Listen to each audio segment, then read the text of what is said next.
السلام علیکم ورحمۃ اللہ وبرکاتہ۔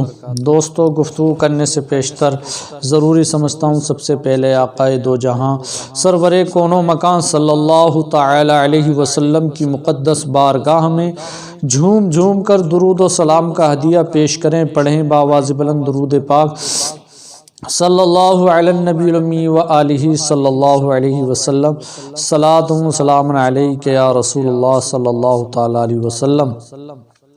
دوستو، آج میں آپ سے اس بارے میں گفتگو کرنے والا ہوں۔ سوال یہ ہے کہ ماتھے پر تلک لگانا، بتوں کی پوجا کرنا، ان کی جے پکارنا، آگ کے ارد گرد گھومنا اور ہندوؤں کے مردوں پر پھول ڈالنا اور ہندوؤں کا سلام کرنا یعنی نمستے کرنا، بعض مسلمان ایسا کرتے ہیں، اور ہندوؤں کی طرح ان کی عورتوں کے مثل یعنی عورتوں کا سندور لگانا اور نمستے کرنا، غیر مسلم سے شادی کرنا۔ تو سوال یہ ہے کہ مسلمان رہیں گے یا نہیں رہیں گے؟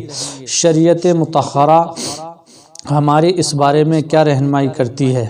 تو جواب، فقہائے کرام جواب میں ارشاد فرماتے ہیں کہ مذکورہ مسلمان جنہوں نے ان افعال ملعونہ کو کیا وہ گناہ گار ہیں اور مستحق عذاب و نار ہیں۔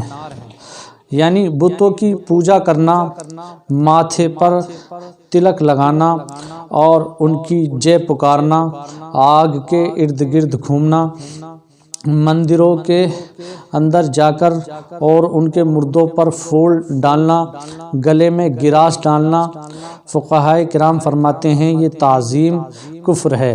اور فتاوی ہندیہ میں بھی ایسے ہی فرمایا گیا کہ جنہوں نے ایسا کام کیا ان کے بارے میں شریعت مطہرہ کا یہ حکم ہے کہ اعلانیہ توبہ کریں سب کے سامنے اور ایسی ناپاک مجلسوں سے بچیں اور دوبارہ نکاح کریں، اور ماتھے پر قشقہ لگانا اور اس پر راضی ہونا یعنی تلک لگانا اور اس پر راضی ہونا، اس سے لزوم کفر ہوتا ہے یعنی کفر لازم آتا ہے۔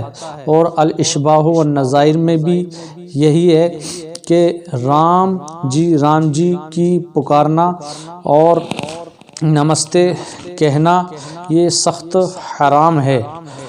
تو دوستو، ان چیزوں سے بچنا نہایت ہی لازم ہے اور ضروری ہے۔ اگر یہ باتیں آپ سنیں تو سننے کے بعد میں اس کو دوسروں تک شیئر بھی کریں، یہ آپ کا دینی فریضہ ہے کہ ان باتوں کو دوسروں تک شیئر کریں، اور اتنا شیئر کریں کہ یہ ہر اسلامی بھائی تک پہنچ جائے اور انہیں ان باتوں کا علم ہو جائے، اور اس علم ہونے کے بعد میں وہ دوسرے لوگوں کو بھی ان باتوں سے روکیں۔ السلام علیکم ورحمۃ اللہ وبرکاتہ۔